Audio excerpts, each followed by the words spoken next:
e assim, Deus até ministrou agora no meu coração, e você também que está nos assistindo, guarde isso. A obediência e a desobediência têm um preço. A desobediência tu vai pagar talvez no futuro, entendeu? Tu não vai pagar, tu vai se beneficiar pelo prazer, pela propina, por algo errado ali momentaneamente. Não vai ter um preço, vai ter uma bonificação material, algo assim do tipo. Momentânea, né? Momentânea. Mas a obediência tu paga à vista. Tu vai renunciar, tu vai abrir mão, tu vai sofrer naquele momento, tu não vai fazer o que tu queria, porque tu entende que uma vida debaixo de princípios, ela gera valores e promessas dos céus sobre a tua vida.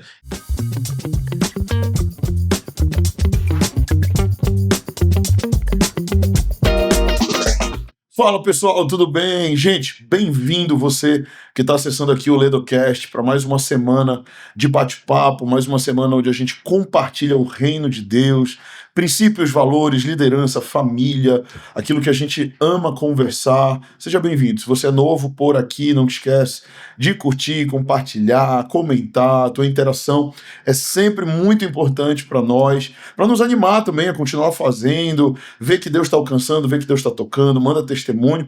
É muito bom te ter aqui. Se você é novo, se você é reincidente, bem-vindo. E hoje nós estamos com o nosso quadro que a gente ama fazer, que é o Vozes do Reino. E o Vozes do Reino, para quem não sabe, a gente sempre convida alguém da cidade. A nossa ideia, o nosso desejo é convergir igrejas. A gente entende que o reino de Deus, ele é maior do que placas, ele é maior do que uma única denominação. A gente entende que Jesus está fazendo algo grandioso na nossa região, na nossa cidade, no Brasil, e a gente sempre convida aqui pessoas que estão fazendo um trabalho que realmente está fazendo a diferença aqui na nossa cidade. Eu estou muito feliz hoje de ter o nosso convidado de honra, nosso convidado especial, o pastor Pedro, está aqui do meu lado. Ele foi o mobilizador, né, do Descende. Para quem não sabe, ele mobilizou o Descende, viajou, a gente conversou um pouquinho, ele vai falar já sobre isso. Ele viajou para todo aí falando do evento, convidando igrejas, pastores, porque uma das pautas do Descende também era essa, de unir igrejas, e a gente tem aqui hoje Pedro Paulo. Pedro, seja bem-vindo, uma alegria te receber, poder conversar com você, bater um papo, e te ouvir também, te apresenta aí para a galera, e vamos começar, fala um pouquinho de você. Eu sei que você tem 2 filhas, né? Uma esposa, e compartilha um pouquinho aí com a nossa galera, o que é um pouquinho de você. Muito obrigado, pastor Vitor. É uma grande satisfação estar aqui, e a gente fica muito feliz porque quando a gente fala sobre vozes do reino de Deus, a gente entende que Deus está levantando uma geração profética que tem uma voz que vai alcançar muitos corações. Meu nome é Pedro Paulo, eu sou pastor, hoje auxilio na Igreja Assembleia de Deus. Fui pastor consagrado muito jovem ainda, né? Comecei a estudar teologia e administração junto. Então, aos 21 anos de idade, eu já fui chamado ao ministério, fui convidado. Eu não queria, mas Deus ali, ele tinha algo forte para...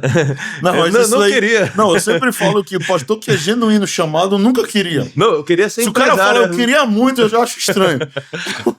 Então, assim, sabe quando tu não quer e vem um convite, e eu tava estudando teologia, então o Senhor chamou, tocou no coração, deu sinais, então bora. Então, a partir dos 21 anos de idade, eu fui me entregando, trabalhando com juventude, com adolescente, em células missionárias, assumimos um trabalho de uma missão jovem de uma igreja local, e aos 26 anos de idade, nós assumimos a administração de um templo local aqui em Belém, que fica no Ver-o-Peso, que era o templo do Ver-o-Peso da Assembleia de Deus, um templo histórico, ali na Feira do Açaí, em frente à Praça do Relógio. Que foi quando eu te conheci. Exatamente. Quando eu te conheci. A gente chegou até a marcar um momento ali com os pastores de Belém, não foi na igreja? Eu fui nessa reunião lá. Foi muito bacana. A gente estava começando aqui Link Church nessa época. Foi, há uns 7, 8 anos atrás, né?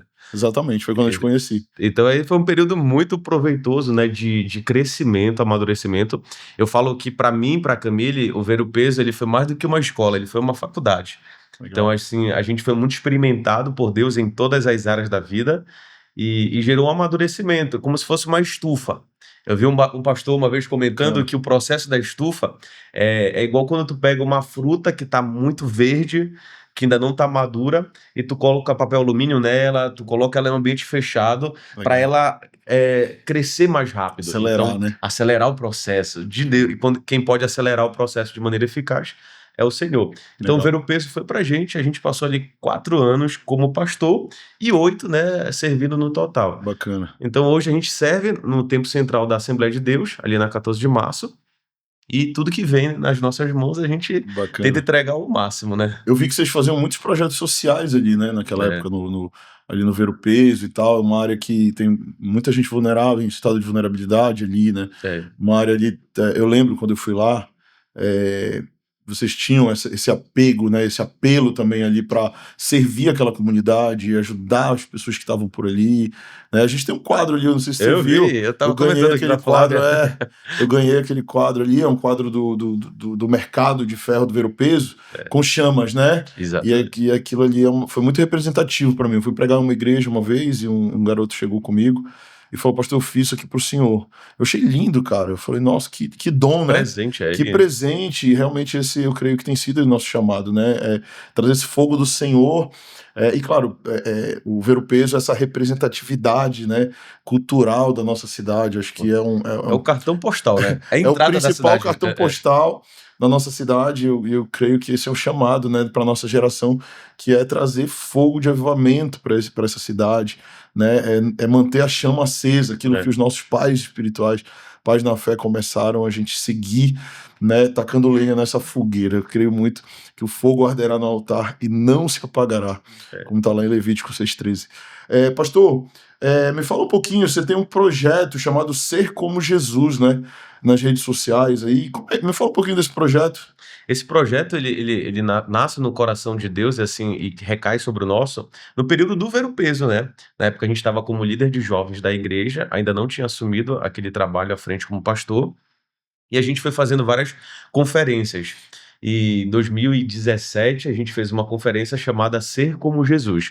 E Deus falou muito forte através de 1 Coríntios capítulo 11, versículo 1, né? Que Paulo diz: sede meus imitadores, como eu sou de Cristo. Então, quando a gente puxa essa responsabilidade, que a nossa identidade ela é cristã de fato, e o cristão genuíno, ele não vive somente pelo status, pela comunhão de estar na igreja, mas ele quer praticar, ele quer vivenciar. Então, essa foi a mensagem. A gente fez essa conferência, foi uma conferência que repercutiu ali no Ver o Peso, né? Foi uma fase que a gente trabalhou com jovens e depois a gente trabalhou mais com aquele público local, como você bem citou.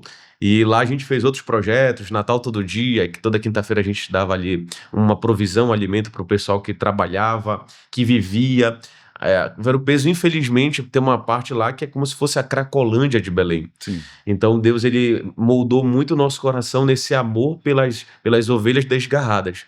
E o Ser Como Jesus, ele veio justamente para despertar essa identidade de quem somos. A nossa essência verdadeira, ela vem do reino e ela não é uma essência formada e forjada por aquilo que a gente possui, por aquilo que a gente está tendo como status, mas sim por aquilo que Deus já derramou no nosso coração. Legal. Você tocou num assunto que eu acho que é muito chave para nossa geração. O ser como Jesus, né?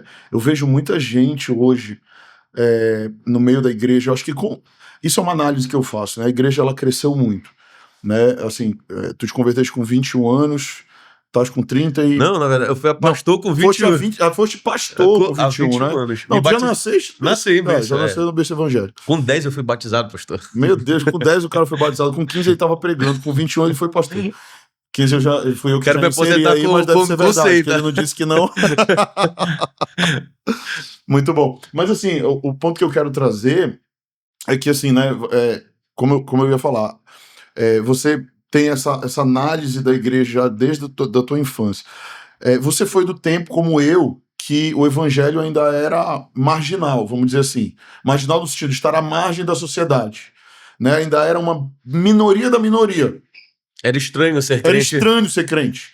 Andar com Bíblia no braço, às vezes, ainda era xingado na rua. Chacota, ainda era chacota na rua. Na escola eu lembro, estudei no Colégio Marista, e na minha sala tinha um evangelho que era eu. Uhum. E aí tinha aula de religião, aí falavam, olha, quem não for católico, quiser sair Pode sair, eu falo, não, eu não quero sair, quero ficar, eu sou evangélico, não quero ficar, eu não queria me sentir fora Excluído, do grupo, excluído do grupo. Né? Então, assim, isso foi muito real. Aí o evangelho cresceu, ascendeu, saiu da margem, a sociedade entrou na sociedade, como o próprio Jesus disse que o reino de Deus ele é como o fermento, que uma pequena pitada ele leveda toda a massa, ou seja, o reino ele entra na sociedade, ele vai tomando conta mesmo, vai avançando, isso é muito bom, mas isso também traz alguns perigos, né? E eu vejo muito o perigo da nossa geração, eu não sei se você concorda comigo, aí você fala o que você pensa, mas é que a gente, na época dos nossos pais, o grande perigo era um pastor ou um líder evangélico entrar no evangelho da prosperidade, né? Então todo mundo ficava, não, cuidado com o evangelho da prosperidade e tal. Hoje eu vejo que é o evangelho da notoriedade na nossa geração. Concorda? Que é aquele negócio de, cara, não, eu quero ser crente desde que eu esteja na câmera. Eu quero ser crente desde que eu esteja no púlpito. Eu quero ser crente desde que eu seja líder. Desde que eu tenha uma posição. E quando você traz o ser como Jesus, ele traz o essência. Mais do que aparência. É isso aí. Sabe, eu sinto o Senhor falando para mim nesses últimos dias, justamente sobre, a gente precisa falar mais sobre isso. Sobre, cara, vamos ser cristão, na etimologia da palavra do pequeno Cristo não no fazer, mas no ser. Né? Esquecer um pouco o fazer da Marta e estar com a boa parte da Maria. Não que o da Marta não seja importante. Sim. A gente está aqui, a gente está falando de Jesus, a gente está servindo Jesus, a gente está trabalhando. E eu acho um trabalho algo muito genuíno e importante. Mas sempre o cerne do evangelho não é o fora, é o dentro. Não é o que a gente está realizando ou fazendo, mas o que está dentro do nosso coração, a nossa motivação. E o ser como Jesus, para mim, é algo que é muito chave, que eu acho que... É intangível, né? É intangível, mas precisa ser ensinado e trazido. Você concorda comigo? O que você pensa? Concordo, a nossa geração ela é uma geração de visibilidade, né? Hoje em dia tá aqui, né? As redes sociais é uma ferramenta muito abençoada por Deus. Outrora a televisão, né? Isso. Era... Só que o quadro do diabo. Só que a televisão só tinha, assim, parcela evangélica, eu digo, quem tinha uma grande condição de pagar um horário financeiro para fazer. O celular não, qualquer um tem um celular, já faz. Hoje. E todo mundo tem voz, né, hoje. Então, assim, o grande perigo é exatamente sobre isso que o pastor falou. É tu passar na frente de Cristo. É o teu nome ser ecoado mais do que o nome de Jesus. E quando a gente leva isso no nosso coração, que Paulo diz, né, eu me fiz de tolo para alcançar o tolo, me fiz de sábio para alcançar o sábio. Então, há um propósito na nossa vida, que é justamente levar o nome de Cristo, esse nome que transforma, que derrama graça. Mas também tem um ponto que eu acho interessante sobre a nossa geração, que é um grande perigo, que é a hipergraça. Sim. É aquele favor de Deus, a graça de Deus, e uma geração que quer se aproveitar disso.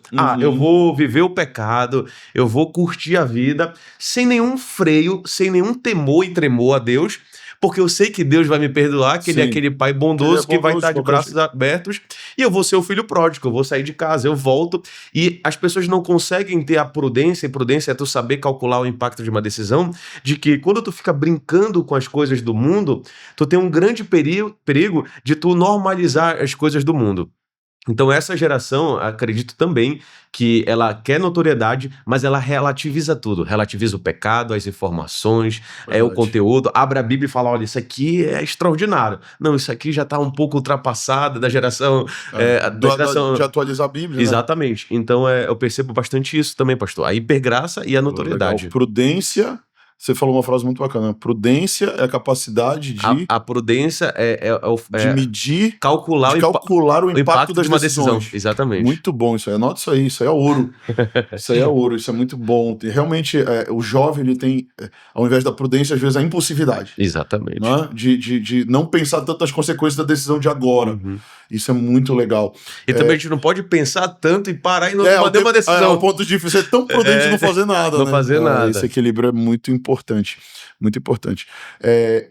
Você começou falando também, eu achei muito bacana, que às vezes a gente, nesse afã de fazer Deus tão conhecido, tá tudo bem eu ficar conhecido. Você entende como é perigoso? Tipo assim, não... Eu vou tentar ficar famoso, porque quanto mais famoso eu fico, eu levo Deus na minha mochila. Mais ou menos isso, entendeu? Tipo assim, hoje em dia existe essa... às vezes é meio mascarado, mas existe isso no coração de muitos líderes evangélicos, né? E isso é o que a gente tem que se blindar. No sentido de que, cara, que seja como João Batista disse, que ele cresça e eu diminua. Mas muitas vezes que ele cresça e eu também, ou que eu cresça e eu torne ele conhecido pelo pelo meu crescimento. Porque se eu não crescer, não tem validade, né? Isso, exatamente. Cara, isso é perigoso demais, né? Isso é Exatamente. perigoso demais. E eu sempre falo, cara, eu creio que Deus, ele chama um verdadeiro líder quando ele está disposto a talvez não ser o protagonista. Uhum. Você falou ainda agora uma coisa muito importante. Eu fui levado pastor, nem era algo que eu queria. E eu brinquei, né? Realmente, a maioria dos pastores que eu vejo que tem um chamado genuíno não queriam estar ali. Quando o cara quer muito, eu fico, poxa, será que realmente é isso? Porque, na verdade, como Paulo disse, o evangelho ele é perda. Né? Eu lembro quando o Senhor me chamou, eu tinha 2 empresas, tinha um restaurante, tinha uma gráfica, e eu lembro, não quando o Senhor me chamou, mas quando ele me chamou para largar tudo e vir e servir ele. Né? Eu não estou dizendo que ele faz isso para todo mundo, tá? Tem muito pastor, como você mesmo, tá aí no ministério, mas também tem negócio, tá? E isso é muito individual. Mas quando o Senhor me chamou para realmente abdicar de tudo e mergulhar ministerialmente, foi uma luta que eu tive que enfrentar, né, de, cara, poxa, agora eu preciso abrir mão. Então, o evangelho, ele toca muito nisso. Às vezes não é abrir mão de um negócio, de uma empresa ou de algo assim, mas é abrir mão de vontades, é abrir mão, né, de sonhos, né? De sonhos, isso, exatamente. De estar disposto a realmente pagar o preço. E eu acho que o pagar o preço é algo que pouco se fala nos nossos dias. Já notou? É verdade. Na nossa geração, a gente ouvia muito isso antigamente. Não, tem que pagar o preço. E realmente, a gente precisa voltar a ensinar para os nossos discípulos, para as pessoas, que não existe milagre sem jejum, que não existe glória sem busca. Não tem. Que não existe um grande mover de Deus sem humilhação, sem oração, sem leitura da palavra. Tem preço. Tem preço. Entendeu? Tem preço. E pastor Vitor, e assim, Deus até ministrou agora no meu coração, e você também que está nos assistindo, guarde isso. A obediência e a desobediência tem um preço. Uhum. A desobediência tu vai pagar talvez no futuro, entendeu? Sim. Tu não vai pagar, tu vai se beneficiar pelo prazer, pela propina, por algo errado ali momentaneamente. Não vai ter um preço, vai ter uma bonificação material, algo assim do tipo. Momentânea, né? Momentânea. Mas a obediência tu paga à vista. Tu vai renunciar, tu vai abrir mão, tu vai sofrer naquele momento, tu não vai fazer o que tu queria, porque tu entende que uma vida debaixo de princípios, ela gera valores e promessas dos céus sobre a tua vida. Então, quando o Senhor fala de preço, o pastor Vitor está falando aqui de preço, essa geração precisa entender o preço a ser pago para viver o propósito de Deus. Sim. A obediência ela tem um preço e é caro demais. Jesus pagou o preço do seu propósito na terra e foi altíssimo e até hoje reverbera em nossos corações, que é a salvação da humanidade. Bacana. Eu fazia uma reunião com alguns líderes da igreja essa semana e eu falava justamente isso, né? Tinha um general antigamente e esse general estava já aposentado e ele tinha muitas medalhas no peito. Muitas medalhas aí um jovem chegou com ele e falou, nossa, general, como é que o senhor conquistou tantas medalhas? E aí ele vira e fala, olha, você está olhando as medalhas, mas deixe de olhar as medalhas no meu peito e comece a olhar as cicatrizes na minha costa. Uhum. Porque foram as cicatrizes da minha costa que geraram as medalhas no meu peito. Então, às vezes, as pessoas só olham o que está fora, né? Só olham as condecorações ou as honrarias, né? O status. Que vem à frente do nome, né? Isso, mas muitas vezes, para que isso aconteça, vai ter esse preço, vai ter as cicatrizes, né, que a gente vai herdando também do ministério. O apóstolo Paulo, ele fala, né, trago no meu corpo o morrer de Jesus. Por quê? Ele fala isso, porque ele apanhou muito, né, ele foi um discípulo de Jesus que, tomou, a Bíblia vai falar pelo menos três vezes chibatadas de 39 chibatadas. Para não dar 40. 39, eram 13 no ombro, 13 no peito, 13 no outro ombro. Só aprendi esse final de semana com o Davi Lago, que é um cara que ensina que a gente... Porque se chegasse a 40, né, já tava transgredido a lei dos judeus. Exatamente, então, tinha que ser 39. Tinha que ser 39. E aí ele vai falar que ele trazia no corpo esse morrer. Né? E eu pergunto para essa geração, cadê o morrer de Jesus nos nossos corpos? Cadê o preço, né? Uma geração que tá pulando o carnaval e depois no domingo, março é de cinzas, quarta de cinzas, algo assim do tipo. Então isso é muito forte. E quando a gente diz que ama, a gente não fala, não é somente com as nossas palavras, mas sim com a atitude. E o amor, ele é feito de renúncia, o amor, ele é feito de sofrimento. Quando Romanos fala, né, que quando Paulo diz que o amor é sofredor, é benigno, 1 Coríntios 13, se eu não me engano. Sim. Ele está falando, não é o amor romantizado de um homem para com a mulher, mas é o amor Sacrificial, do filho, né? com o pai, né? O amor sacrificial. E é isso. Precisamos investir numa geração resiliente, que se entrega. Pastor, eu estava fazendo uma pesquisa, né? E a gente levava muito essa informação nas mobilizações do Descende, alguns dados, principalmente do Barza Group, e outros meios de pesquisas cristãos. Legal. Eles enfatizavam que, por exemplo, 64% da geração evangélica de jovens que estão dentro da igreja, vindo para os cultos, 64% eles não evangelizam. Não trouxeram ninguém para Cristo, apenas um grupo pequeno, 19% ali, que se faz algo em convidar alguém, chamar alguém, né? Exatamente, que sente aquela responsabilidade. Muito bom, eu preciso fazer 64%. 64% dos novos convertidos. De cristãos que frequentam regularmente os cultos. Cristãos que frequentam regularmente o culto. Entendi. E não evangelizam, não trazem ninguém para Cristo. Será que isso não tem um pouco a ver também com a bolha? Da gente se fechar tanto às vezes na bolha evangélica que a gente não tem nem quem convidar mais? O que você acha? Não, faz sentido, né? Eu fico pensando, né, nessas coisas, como que a gente pode resolver isso, talvez. É uma geração acomodada, né? É uma geração do sofá. Eu brinco, eu falo isso já há muito tempo, mas eu faço crossfit, a gente conversava antes aqui da gravação sobre isso, e eu vejo crossfit como um campo missionário pra mim também. Eu gosto de treinar, mas é um lugar que eu lido com o mundo, porque eu sou pastor, então eu tô sempre no meio da igreja. Minha família é toda pastoral, tudo crente. Aí eu tô no meio de crente. Na igreja. Na igreja. E a gente, quando está junto, só fala de igreja. Aí só fala de Jesus. E aí, quando eu vejo, cara, eu não tenho mais contato com o mundo nenhum. Então, meu único contato com o mundo é quando eu tô treinando crossfit, que é uma comunidade. Sim. E ali eu tô, né? Aí eu tenho uns 2 amigos, pelo menos, que um foi no Descende, que eu levei, que eu convidei, ele foi pro Descende, ele, a esposa, o filho e tal. Bacana. Não são crentes, mas foram. E o outro já tava falando, olha, eu acho que eu vou lá no culto e tal. Então, vários amigos, esses são os atuais, né? Porque vai rodando muita gente ali, né? Eu sou o único que permanece há muito tempo. E aí eu vou chamando e já trouxe vários amigos aqui, pessoas que eu vou lidando lá.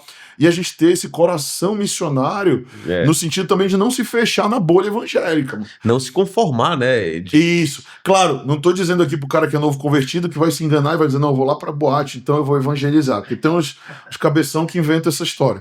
Né? Não, acabou de se converter, mal mudou de vida ainda, eu vou voltar lá pra mão. Primeiro... É perigoso, né? É perigoso. Ainda mais se a pessoa veio de lá e tal. Tem que ganha uma maturidade, né? Cresce na fé, depois tu volta lá e vai. Até porque tem trabalhos que a gente faz para Cristo de evangelismo, que se a gente não tiver uma cobertura espiritual, a gente vai sofrer retaliação, vai apanhar. Antes de Jesus começar o ministério, ele jejuou 40 dias, Exato. Ele sofreu, pagou um preço, então Perfeito. Quem dirá nós? Então, tem o preço da renúncia de fazer a obra de Deus também, de se preparar, conhecer a palavra, uma geração também que conhece muito, que sabe muito, e a gente levava também muito essa mensagem, né? Nós somos a geração que mais fala de avivamento, que mais conceitua avivamento, que mais lê sobre avivamento, mas nós não podemos ser a geração que tem tudo isso de informação e não foi uma geração de avivamento do seu tempo, entendeu? Então a gente precisa colocar a mão na massa, acreditar e pela fé fazer o extraordinário de Deus acontecer, entendeu? Muito bom. Então o trabalho que a gente acompanha de igrejas pujantes, não pelo tamanho, mas pelo amor dedicado, pela obra, pela gana, por querer fazer algo para Deus, por impactar essa geração, por sair da bolha, romper a bolha, mas bora romper a bolha pra gente lançar a rede e pessoas conhecerem esse amor que transforma vidas. Então isso é esplêndido. Muito legal. Pedro, vamos entrar aqui um pouquinho nessa pauta do Descende, né? Como eu falei no início, Pedro foi o mobilizador do Descende aqui em Belém, né? Ele foi quem cuidou de toda essa parte aí de divulgação, atrair igrejas. Então, assim, conta um pouquinho, explica melhor, eu tô aqui falando só um pouco do que você, explica melhor qual foi o teu papel aí de mobilizador, o que tu fez na prática e como foi essa experiência para ti? Essa experiência, na verdade, ela começa em julho do ano passado, quando a gente recebe um convite. A equipe do Dunamis, que estava gerenciando toda a organização do Descende Brasil, escolheram 5 mobilizadores a nível Brasil, de cada região: Sul, Sudeste, Centro-Oeste, Nordeste e da região Norte. Da região Norte, nos convidaram. Então a ideia era, todo final de semana, de quinta a sexta, fazer uma agenda com igrejas de várias denominações para conectar, mostrar a visão do Descende, o que é. E a gente encontrou muitas igrejas que não sabiam o que era o Descende. Sim. Então a gente leva a visão do Descende, fazendo um pitch, né, completo, mostrando um pouco da história, como começa, a visão que Deus tinha para o Brasil. Em 2019, lá nos Estados Unidos, não sei se você estava lá, né, Eu fui na no de Flórida. 2020. Não, dos Estados Unidos eu não fui. Muita gente local daqui de Belém Sim, foi foi, para lá.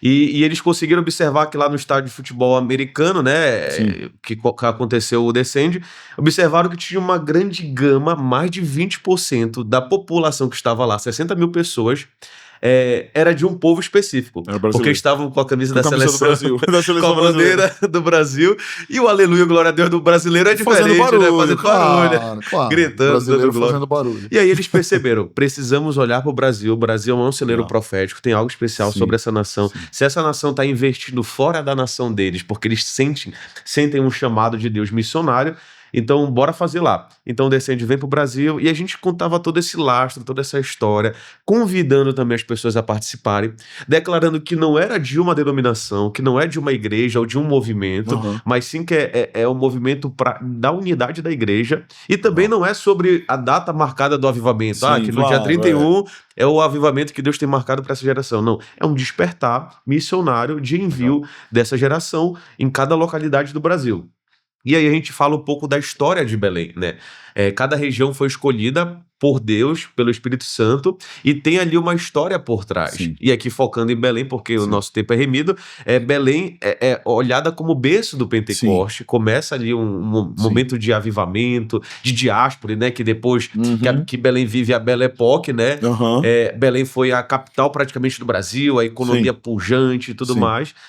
Geralmente isso acontece nos avivamentos, né? Exatamente. Os avivamentos geralmente refletem economia política, exatamente. E Belém foi, né, a França, a Paris do Brasil. Eu ouço algumas histórias loucas. Exatamente. Então, a gente fala do período da borracha. Belém foi a primeira cidade do Brasil a ter energia elétrica, uma das primeiras cidades a ter saneamento básico, e hoje a gente lidera ali o final do ranking, né, com infraestrutura. Enfim, então a gente fala dessa diáspora e depois do período da borracha, e que muitas pessoas foram enviadas para cumprir um comissionamento. Sim. Então, a gente enfatizou que a região norte seria representada por Belém do Pará, mas mobilizamos toda a região norte. Quando a gente fala região norte, a gente fala de Pará, Amapá, Acre, de falar do Amazonas, Palmas. Então, levando aí essa conexão. Teve regiões que a gente não conseguiu chegar por conta do tempo e dos investimentos também. Logística, né? Nossa região é muito grande geograficamente, gigante. Né? Para quem não tem noção, às vezes a gente fala pro pessoal do Sul, né? A gente fala, eu sou de Belém, aí o cara do Sul fala, lá pertinho de Manaus, né? Eu falo, não é. Não é pertinho, tá no norte, mas, cara, de avião é o mesmo tempo para São Paulo, mais ou menos, para ir para Manaus, talvez um pouco menos. Para Santarém são quase 2 horas.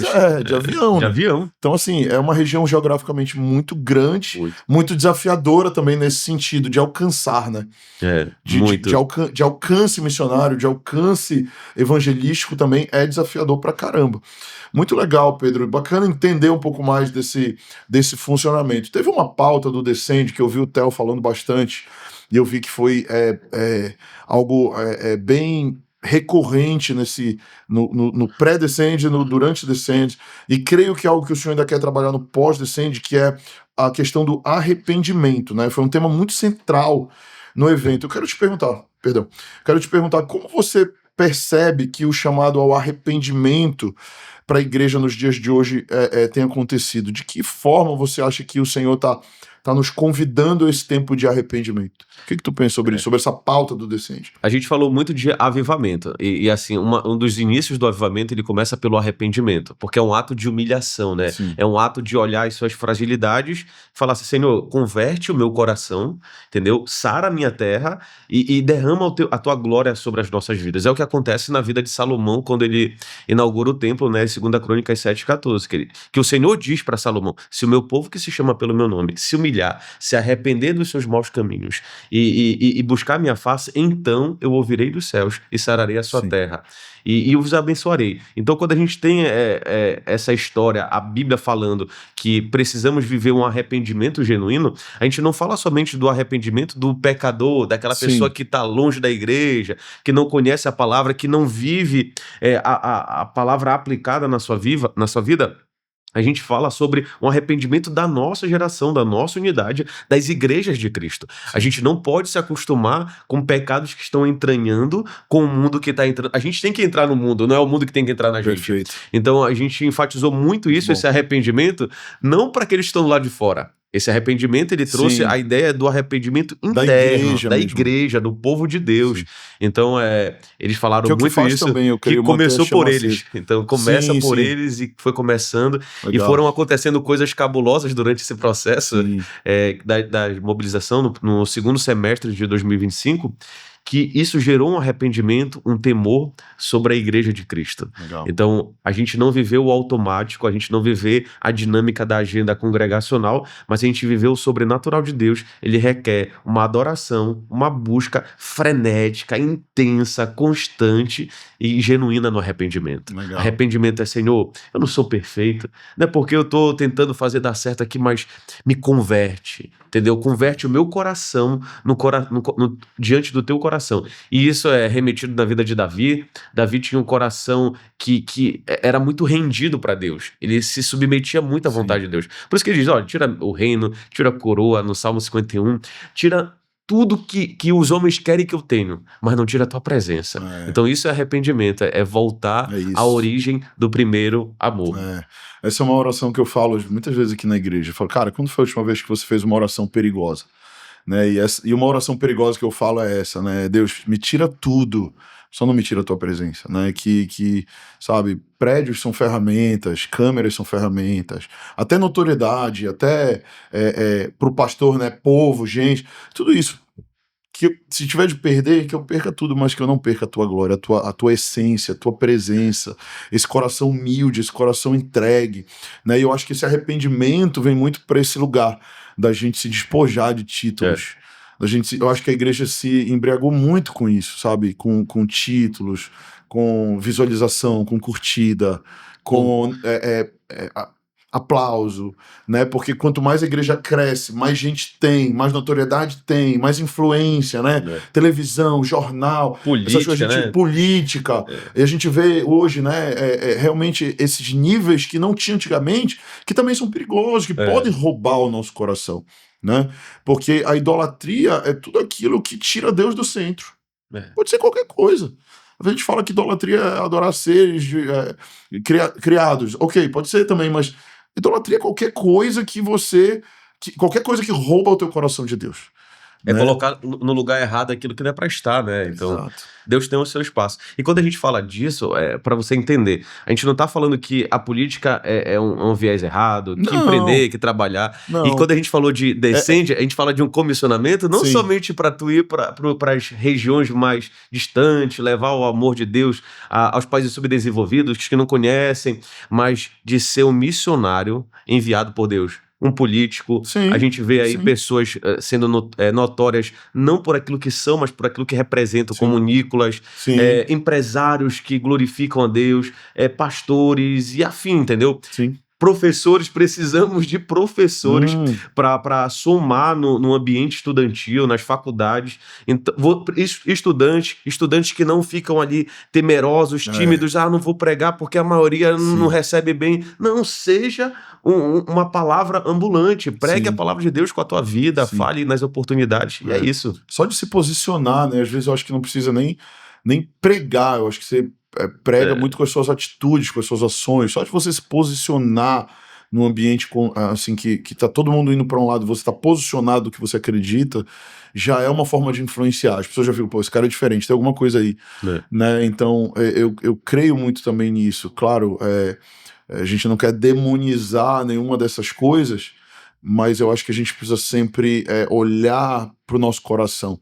E que a gente possa ser como o coração de Davi, né? Sempre pedindo, Deus, prescruta, como o salmista, prescruta, né? Sonda o meu coração, né? Porque às vezes existem áreas que a gente não tá vendo, né? Isso, que vão roubando nosso coração, que são ocultas. Né? E por isso a gente precisa fazer essa oração, Deus sonda o meu coração, ou seja, expõe, traz para fora o que nem eu tô enxergando, só tu enxerga. Se eu tô me perdendo em alguma coisa, traz para fora o que eu quero ver, porque se eu tô me perdendo, eu preciso me arrepender. Né? E muitas vezes a gente começa a ver Deus disciplinando, né? A palavra vai dizer que Deus é um pai que disciplina. Então ele também vai disciplinar muitas vezes seus filhos para botar eles no prumo divino de novo, para alinhar o coração, para dizer, filho, você deu uma desviada aqui, volta pro caminho, volta para esse lugar. E tem gente que não gosta da disciplina, né? Remete a algo duro, punitivo, mas a palavra discípulo vem de disciplina. Perfeito. Então, se você quer ser um discípulo de Jesus, então entenda que ele vai te disciplinar porque te ama e corrige o filho que ama. Exatamente. E assim, nós somos uma geração profética e temos que ser como Daniel, né? Sim. Que viveu em Babilônia, mas se posicionou, como você bem colocou. Se posicionou, estava na mesa, mas não participa da mesa, estava num ambiente que não glorificava a Deus, de idolatria, um governo profano, algo assim do tipo, mas ele se manteve firme e com a sua aliança firmada no Senhor, dizendo, Senhor, eu não recuo, eu não volto atrás, podem me jogar na cova, podem jogar os meus amigos na fornalha, aquecer a fornalha para exterminar, mas nós estaremos posicionados, porque quem se posiciona pelo reino sobrevive e vive o sobrenatural do reino de Deus. Então a gente precisa entender isso, a nossa dependência de Deus e não dessa humanidade, né? Você falou também das pautas de oração que tiveram do Descende, né? Que são as esferas da sociedade, o quão importante nós como servos do Senhor, levarmos o reino nessas esferas, né? Como você citou da política, da educação. Cara, a educação tem sido uma esfera que o Senhor tem... eu digo geralmente, Pedro, que tem horas que Deus fala, tem horas que Deus grita, né? E Deus, ele tem assim, gritado no bom sentido, né? De falar mais alto no meu coração sobre essa área da educação, quanto que a gente precisa se voltar de novo para o ensino bíblico, não somente para o ensino bíblico, mas também para o ensino, vamos dizer, secular, mas com uma cosmovisão bíblica. Entende? Muitas vezes é a metodologia, e não só a metodologia, mas esse discipulado que a gente falou, a nível também de escola, porque muitas vezes a gente sente isso, a gente tem um trabalho com crianças na igreja, só que é muito desleal, cara, porque a criança passa a semana toda sendo discipulada numa escola secular, muitas vezes, num lugar, e aí ele chega no domingo e aí tem aquela escola bíblica lá da igreja, ou o momento lá do discipulado infantil, que ali é 1 horinha por semana, né? Então, eu creio que é muito importante aí entrar o papel da família no discipulado das novas gerações. O papel da família, que é outra esfera muito importante, que precisa ter tempo com os filhos. Isso é uma coisa que eu tenho falado muito. Cara, as famílias, eu vejo, a partir de um pai de meninos, criança ainda, você também... A gente precisa voltar a gastar tempo com os nossos filhos. E não é só gastar tempo, é gastar tempo de qualidade, de educá-los, de discipulá-los, porque se a gente não fizer, o mundo faz. E não adianta a gente querer... delegar, né? Delegar o discipulado dos filhos para a escola bíblica da semana, da igreja. Né? Ou até mesmo para escola secular, que seja, né? Às vezes tem essa mentalidade, não, vou botar meu filho numa escola cristã, porque lá vão fazer... Tem um papel que é importante, mas, cara, nada substitui o discipulado da família, da educação, aí a gente entra em outras esferas, né, como que você falou, que são importantes, política, negócios, né? Eu fiquei muito tocado quando caiu para mim, para eu orar pela educação no Descende. Para mim foi uma resposta de algo que eu já vinha orando há algum tempo. Quando eu recebi aquela mensagem, eu vi, cara, minha pauta é educação. É sério isso. Essa área não tem nada. Eu nunca pensei que eu ia, assim, de alguma forma, olhar para essa área. E a ideia, até porque eu vim do meio do business e tal, eu fiquei... Pastor, e a ideia era chamar alguém que estivesse atuando, por exemplo, um professor, um aluno, tipo alguém isso, jovem. alguém que tem alguma coisa a ver então, com assim, isso. foi algo de Deus mesmo, entendeu? E por aquilo que vocês também estão, que Deus está idealizando e dando visão. A gente está fazendo, não sei se você sabe, a gente está fazendo um prédio aqui na frente para vai ser assim, salas de aula, e a gente começou a construir meio que sem saber direito o que ia ser esse negócio. A gente só ouviu Assim Deus que é falar bom. e vamos fazendo. Pra fazer sala de aula para ser igreja de criança. É igual quando escreve um livro, né? Tipo Tu vai isso, escrevendo, eu vou depois vê o escrevendo, nome. bora ver, depois a gente bota o título. Tipo isso. Pregação também acontece muito isso, Pregação. né? São as Enfim, melhores. mas o Senhor sabe. Meu irmão, mais uma última pauta aqui antes da gente ir pro fim. Quais são agora? Deixa aqui pra galera, pra audiência. Quais são as ações práticas que você acha que precisam permanecer no pós-descende? Tem se falado muito do pós-descende, né? Você falou muito que não é só um evento. Eu, como um participante ativo do evento também, falei muito e falo isso. A ideia não é que seja só um evento, é que seja um catalisador, um despertamento para algo pós. Né? E aí eu queria te perguntar, você como um mobilizador, alguém que estava bem envolvido também, como você vê de forma prática esse envio? Que não seja só um levantar de tênis emocional, mas que seja também prático. Como você vê que a gente pode fazer esse pós-descende aí? Eu acho assim, é emblemático, né? O ato ali de levantar o tênis. É lindo, é forte. arrepiante, né? Então é muito emocionante. Mas chegou a hora de pegar o tênis e calçar ele e praticar e fazer alguma coisa. Quando você falou da pauta da educação, ela é uma pauta genuína e ela é muito importante. E lá em casa a gente tem um problema. Que eu chego para as meninas, né? Pai da Manuela e da Marina. Uma tem 7, a outra tem 5. Elas vão fazer aniversários quase juntas. Legal. E a Manu, toda vez que eu vou contar uma história bíblica antes de dormir, que rola a história antes de dormir. Claro. E aí ela chega, papai, conta uma história que eu não ouvi. Eu fico, meu Deus do céu, eu fico já pesquisando. Tem que estudar pra discipular esse menino. Aí a última vez é Josias. Não, vou contar de Josias. Não, já conheço, mas você me contou daquela vez e tal. Então toda noite... Já conheço. Eu conheço. Então, assim, é uma geração que conhece muito, que tem muita fome. E a gente tem que saber nutrir essa geração. E nutrir da maneira com alimentos limpos e que geram ali algo substancial e espiritual na vida deles. Então, a pauta, o pós-descende, ele vem justamente sobre isso. Não é viver uma vida, a tua vida normal, cotidiana, mas com um propósito. Se Deus te chamou para a área de paternidade e teve um pastor, um amigo nosso, pastor Artemos, que deu testemunho e foi extraordinário, foi um momento assim, eu acho que foi o único momento que eu consegui assistir uma parte de todo o mover ali que estava acontecendo. O testemunho do Artemos, ele tinha contado alguns meses antes pra gente, e aquilo tocou muito no coração, que ele não podia ter filho, e que ele tentava uma vez, tentou 7 vezes, perdeu 7 vezes aquilo que estava sendo gerado, e Deus falou, eu não gerei no ventre, eu gerei no coração. Então, Deus colocou no coração deles para eles adotarem, eles passam pelo processo, toda a burocracia que acontece no estado, enfim. E eles adotam uma criança. E essa criança vem bem bebezinha mesmo, com meses. E o menino, assim, o Benjamin, é a cara dele. É mesmo? A cara dele. Que louco. Porque Deus gerou no coração. Então, às vezes, a gente vê filhos sendo gerados, principalmente pós-carnaval, né? Tem uma geração que vem depois do carnaval. E filhos que são gerados somente pela concepção carnal. Mas Deus, ele quer gerar uma geração do coração, entendeu? Pais que estão próximos. Então, tudo isso faz parte do Descende. É a gente olhar e falar assim, não, Deus tem me chamado e eu vou colocar em ação esse projeto na educação, na política, empresarial. Não, Deus me chamou para missões. A gente tem colocado alguns links e QR Codes lá no Descende mesmo, no dia... Na página do Instagram do Descende, para missões, estudos, acompanhamentos. Você pode acompanhar aqui, talvez aqui a Flávia coloque um QR Code na edição. E tudo isso é para as pessoas poderem estudar, aprenderem a fazer algo que de fato venham vivenciar e praticar. Então, o primeiro passo, se Deus te chamou para alguma área específica, engajamento bíblico, adoção, avivamento, e por aí vai, outras áreas. Esfera da sociedade, empresarial, política, artes. Faça o seguinte, se prepare.